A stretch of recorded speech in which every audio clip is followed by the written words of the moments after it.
Hello, love, and welcome to another episode of Bad Bitches Only, the podcast with myself, Krystal Aranyani.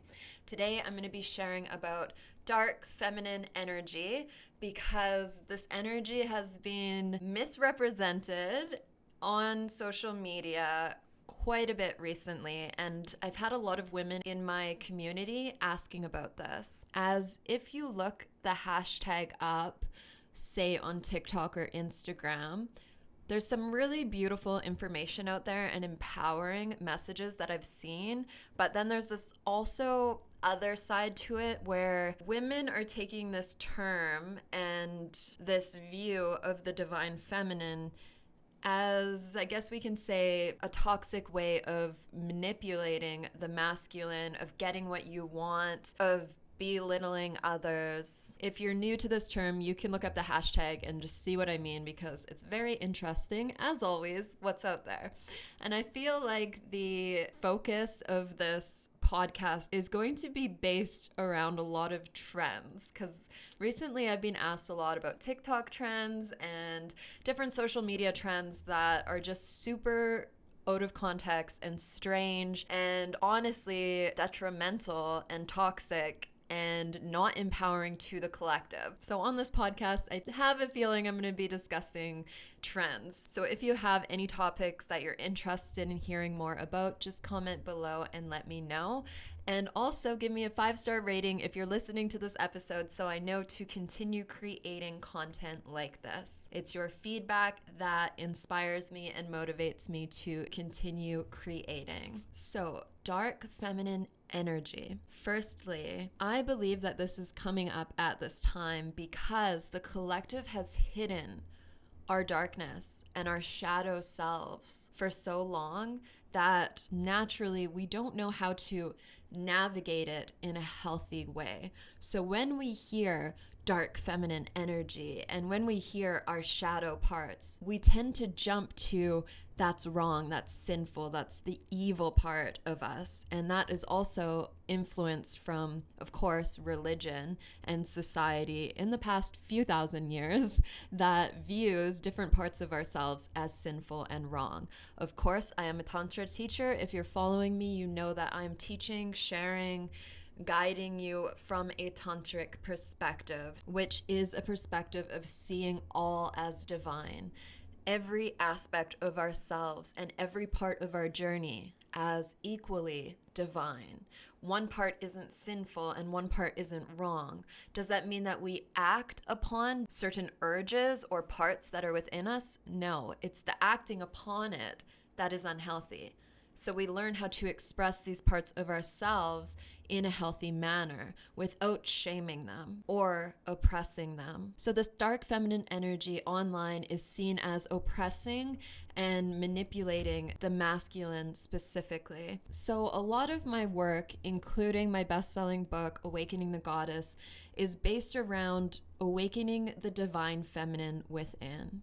This is not only for women, but for the feminine energy within all of us. This energy is beyond gender. There have been many prophecies from ancient cultures that say that this time on our earth will call for a rising up of this yin energy, this lunar energy, this feminine energy. Of course, feminine is just a term that we've given it. It isn't dependent on gender, but in general, as I'm sure most of us know, women are usually more in their feminine energy and men are usually more in their masculine.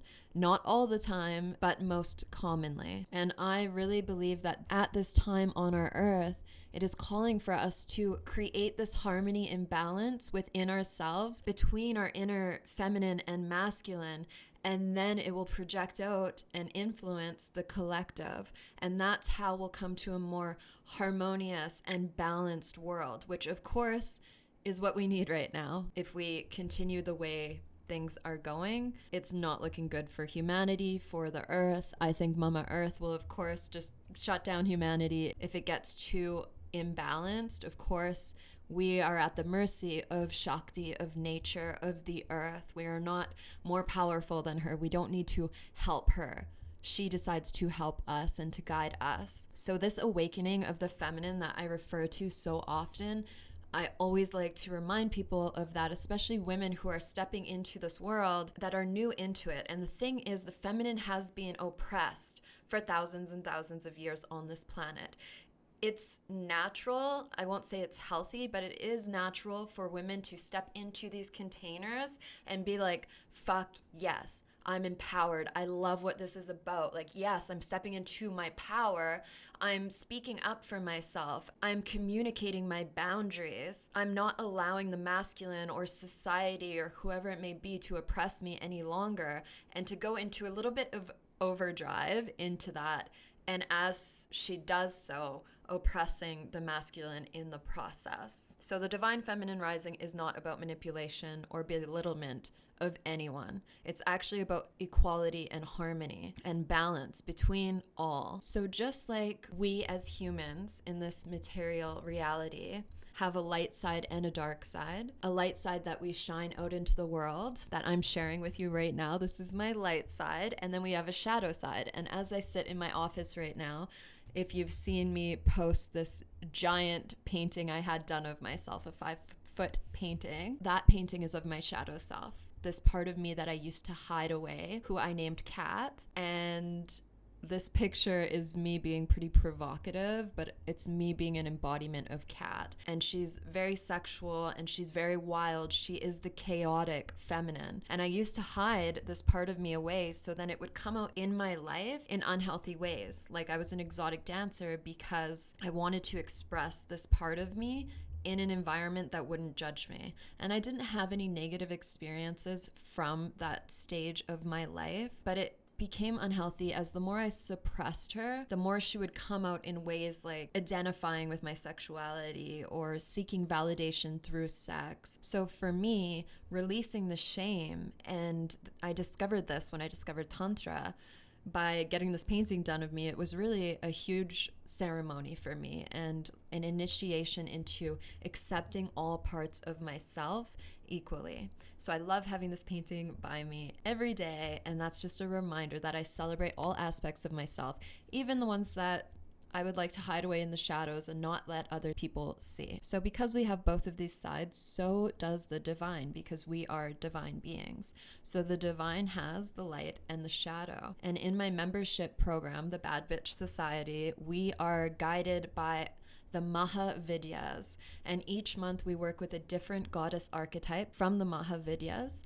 And the Mahavidyas are the great wisdom goddesses. There are 10 of them, and they are the tantric archetypes, the tantric goddesses. And the majority of them are actually in the dark feminine energy. They are the shadow aspects of Shakti. If you go to India, you'll see that the most commonly worshipped goddesses are goddesses like the goddess of prosperity and beauty and love, Lakshmi, or the goddess of the arts and knowledge, Saraswati, or the goddess of play, Lalita. And we see Aphrodite, and these goddesses we're naturally pulled towards because they promise us and bring us and awaken within us these feelings of pleasure and prosperity and abundance, these really feel good feelings.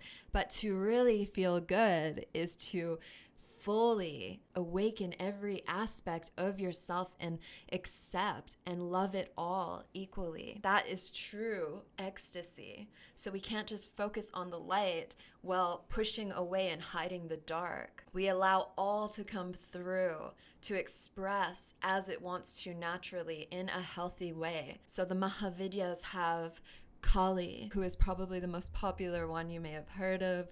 She is pure chaos and wild and free. She's naked and she has a belt of skulls and she has a head in her hand that represents the ego, the human ego.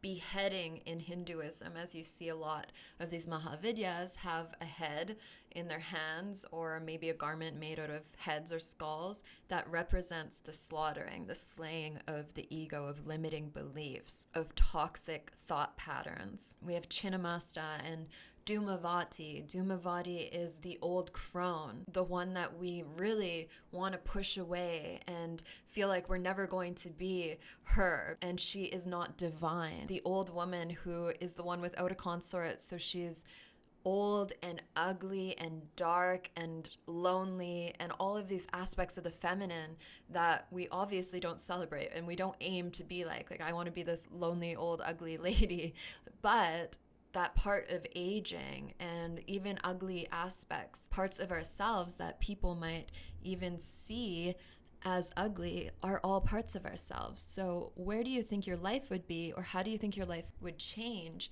if you could look in the mirror and even see the old crone or see the ugly parts of yourself and fully accept them as they are? The beauty of Shakti is that each goddess ultimately is the same energy. They are different faces and aspects of Shakti. All of these goddesses are within us, and we get to be all of the things. We don't need to just choose one thing or another thing. We get to be all of them. And we get to learn healthy, fun, expansive ways in our life to embody these different aspects, including the dark feminine. And I feel our society has needed this for a long time, for men, for women, for all genders, to really embrace our dark side, because we've been programmed for so long. And I've seen this in cultures throughout the world. We've been programmed to hide our emotions, to act like everything's okay. And I recently shared on my Instagram, I just lost 2 dear friends get emotional because it's very fresh, but I just lost 2 dear friends of mine to suicide a couple weeks ago. Unrelated. One was from Asia, another one's from here in Canada. Very unexpected. Both of them I thought were 2 of the happiest friends, happiest people I've ever met. And this is the problem, that we have been so deeply conditioned, especially from our ancestors, and it still comes out with us. If you think about your parents, the majority of people listening right now don't have parents who know how to hold your emotions or know how to express their emotions themselves. Like, how many people listening have cried with their mom or dad, or really opened that space of emotional connection in a healthy way where it's not frowned upon or shamed? Some of you might, but the majority of people have been programmed to hide that away. And even for me, I love my parents. They're really incredible people. It took me a while to finally understand why they're that way. And that's because their parents were taught to hide their emotions, and then their parents were. So it just continues down. And now we're in the generation and the time on our planet where we get to be the change. And we get to embody this dark side of us in a healthy way. And ultimately, as I mentioned, we're not trying to label our darkness and light as good or bad. They just are. And an example of this right now is I'm home in Canada for the first time in 12 years, spending a whole winter here. And when I'm driving to work, to my office here, and it's just cold, as soon as I have any negative thoughts come up, I just tell myself, it just is. It's just winter. It's just cold. It's not bad. It's not good. I don't have to hate it or any of these words or putting these labels on it. It just is. It's winter. It just is. It's a season. It just is. I don't have to be upset by it. I don't have to see it as wrong, because obviously I love the tropics and I love being in the jungle and the rainforest. So this is not really my climate, even though I was somehow born here. But instead of having these negative thoughts around the weather, good or bad, I've really programmed and trained myself and my mind to accept it as it just is. It just is. And my friends here will say, oh, I hate winter. Every time I see them, I hate winter. It's like, we have winter here for over 6 months a year. Do you really want to spend over half of the year saying you hate something, or do you just want to accept it as it is? And this applies to so many things in life. So even parts of ourselves, do we want to spend our whole lives saying something is good or bad about ourselves, or do we want to just accept it and say it just is? It doesn't have to control me, but it just is. It's just part of this human experience. The darkness is sacred. The darkness is where all of life, from the womb, from the soil that a seed is birthed, all of life comes from the darkness. And because of this, the darkness is highly creative and potent. Things we could never see in the light are revealed to us in the shadows. The dark feminine is seductive, raw, wild,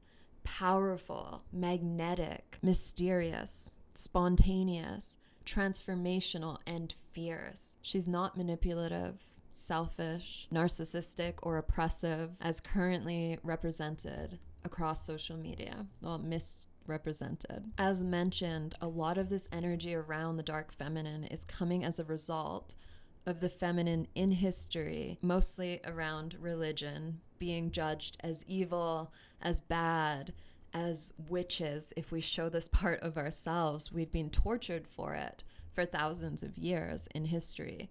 So of course, when we begin to let this energy come through, we now in our society, at least in the West, of course, there's many heavily oppressed countries at this time, but where we are now and where I am and where these discussions are taking place and where this trend is showing on social media, it's finally safe for us to have these containers like the Bad Bitch Society. We can express ourselves on social media and we're not going to get tortured or murdered for it. So because we're learning to embody this energy, of course, there's all this suppression and judgment and evil around it that we feel that inside of us. So this is how many women online or people online are beginning to share this energy in a way, although I don't really believe in evil, but because we've called it that and we've called it sinful for so long, that's how we are representing it. And something interesting in my research of women in history, I really love to research empresses especially, but I love researching and reading about badass women in history. I feel like this is something that all young people should learn about is, the badass women in history, the bad bitches of history. And as I do so, and this is even noted in a lot of books that I've read, that basically any woman in history who has been in a position of power has been called evil and dark and sinful. It's so interesting. She has all of these stories about how manipulative she was, how overly sexual she was, or something dark and weird about her. But then when you read about the men, even though they had hundreds of prostitutes living in their castle and they raped young women, they murdered by the hundreds, all of these things, you don't really see them being talked about in the same light, and you don't see these stories being made up about them. So we can only guess if these stories are true or not, but for most powerful women in history, there's so many stories that have no proof of it ever actually happening around them being evil and manipulative and jealous and making her way to the top, not in a way of integrity. So that's just a side note there. So when we see images of Shiva and Shakti, if you see a statue, it is usually of Shakti standing on top of Shiva. And this is because Shiva without Shakti is just a corpse, but Shakti without Shiva is pure chaos. Chaos is frightening. Chaos is scary. Shakti in the form of nature is a great example of light and darkness. She is summer and a still autumn afternoon in a meadow, or light, warm rainfall in the jungle. She is beautiful oceans that we get to play within. There's so much just endless beauty in nature. But then there's also hurricanes and tsunamis and what we call natural disasters. That is the chaotic side, the dark feminine being expressed in nature. So for a long time, this energy has been suppressed within our societies, especially from religion, as a way to control us, because this feminine chaos within each human is frightening. If we don't know how to control it, if we don't know how to bring in our inner masculine as well, to be that stabilizer for Shakti to be on top of, that container. This is why it's important to balance these energies within us. And I have another episode about just that, balancing the masculine and feminine energies, if you haven't listened to that yet. Lastly, I'm just going to touch on the disempowered feminine energy, or what I prefer to call the small feminine energy.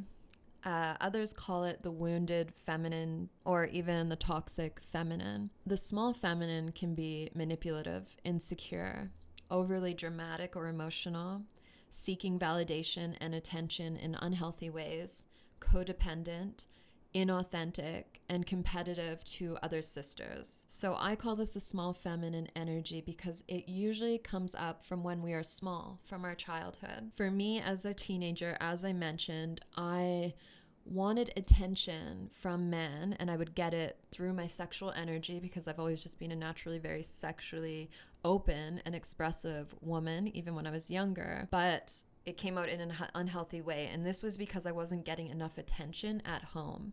So I was looking for it outside of myself. And this is, of course, very common. And even though I've done a ton of work around this and I feel like I'm in a really good place, maybe that small feminine will come out. Maybe there's things that will happen in my life that will trigger that small crystal, that small feminine trauma that I experienced, because many things are traumatic for us when we're children and we haven't figured out how to navigate this world, and we're really looking up to the people around us. So whatever those people do, it can be traumatic. Even smaller things that wouldn't be as traumatizing for us as adults stick with us a lot more when we're little sponges, when we're smaller. So what I do when that happens, when I want to express that small feminine, I place my hand on my heart, one on my womb, and I just hold that version of me. I envision little Krystal who used to do these things that didn't feel good for her.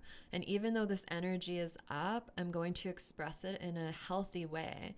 So I just tell little me inside of me, I love you. And I'm sorry you had to go through that. I'm sorry that you had to do those things as a way of survival, because that's why we do toxic, manipulative things, whatever it may be. We're doing it as a way to survive because we want to be loved. We need love to survive. We want to be accepted. We need acceptance and connection to survive. So if we're using any kind of manipulative energy, it's because we want to be accepted. We need to be part of the tribe. Our nervous system feels like we literally need that to survive. So I just tell myself, I forgive you for the things that you did when you were trying to survive, but now we know better. And I just send her love, send her acceptance. And then I ask, what's a healthy way that you can be expressed right now?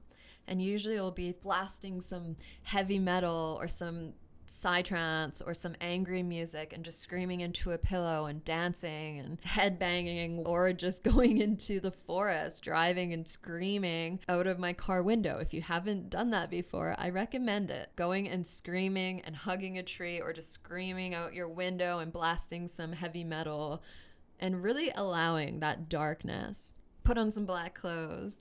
Allow yourself to be an embodiment of that dark feminine. And when you learn how to express her, she can be a lot of fun. She's powerful. And it doesn't have to become this bad thing that you have to push away or shame. Thank you for listening to this episode. I hope you loved it. Again, just reminding, because I really like to remind others of this, and I've had some angry men coming onto my YouTube channel and my podcast recently, and I feel that it's because I'm touching on these topics that, because it's from a feminine woman's perspective, they're feeling that it's in a way oppressive. And I want to be really mindful that I'm not making others feel that way, especially men.